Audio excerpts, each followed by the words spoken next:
O documentário Explorando o Espectro apresenta o impressionante trabalho do Dr. John Ott na captura de fotos em time-lapse de plantas crescendo, numa época em que ainda não existiam equipamentos digitais programáveis, apenas câmeras analógicas. Dr. John Ott, pioneiro na fotografia em time-lapse e pai da ciência da fotobiologia, apresenta seu trabalho em um novo vídeo em DVD, Explorando o Espectro, digitalmente remasterizado a partir de um filme antigo de 16mm que o Dr. Ott exibia em suas palestras. Este vídeo fascinante é rico em imagens maravilhosas em time-lapse. O Dr. Ott também aborda questões críticas de saúde da atualidade.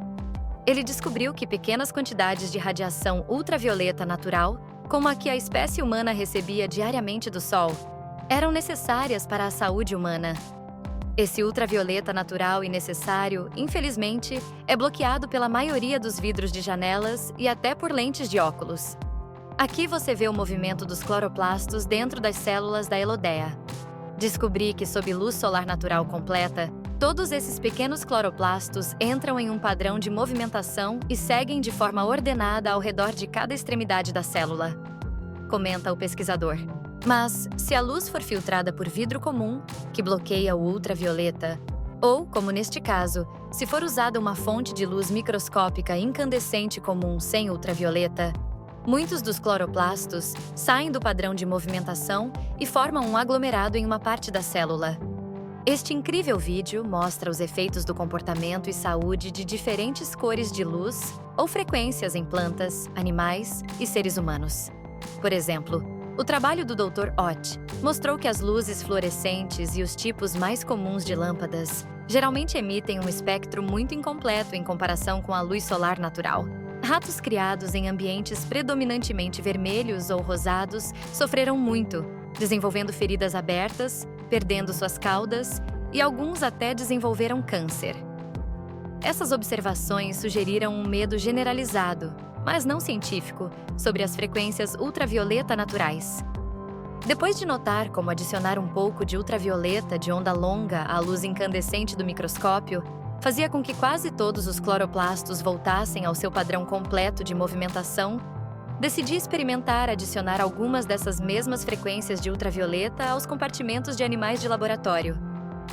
Mas eu não tinha como medir quanto ultravioleta estava realmente atingindo as células nas lâminas de microscópio. Enquanto pensava sobre esse projeto, jantei no restaurante Well of the Sea, no subsolo do antigo Hotel Sherman, em Chicago. A primeira coisa que me chamou a atenção foram as luzes ultravioletas de luz negra instaladas no teto e nos nichos.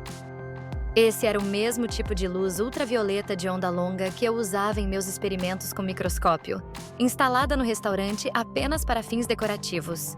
Perguntei ao gerente há quanto tempo as luzes estavam instaladas e se ele notara algum efeito nocivo na saúde dos funcionários, como câncer de pele, catarata ou outros problemas comumente associados à exposição ao ultravioleta.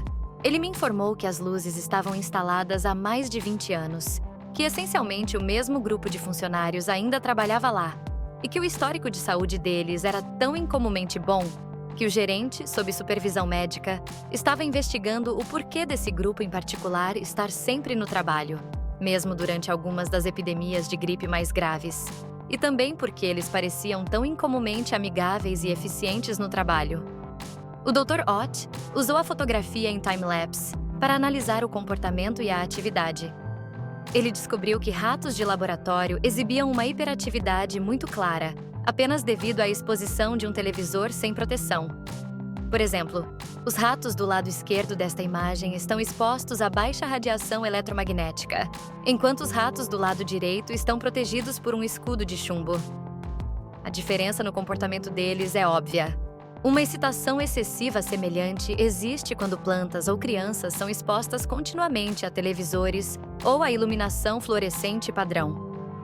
Algumas pessoas gostam da folhagem expandida e das grandes folhas da planta superexcitada, mas quando isso afeta crianças, os resultados podem ser desastrosos, levando ao uso forçado de drogas modificadoras de comportamento para compensar o ambiente eletromagnético irritante das salas de aula fechadas.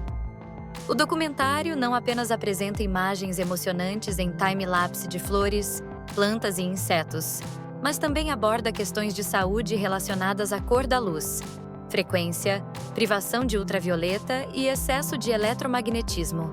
Dr. Ott foi um verdadeiro pioneiro na descoberta de como a luz de espectro completo pode beneficiar a saúde de plantas, animais e seres humanos.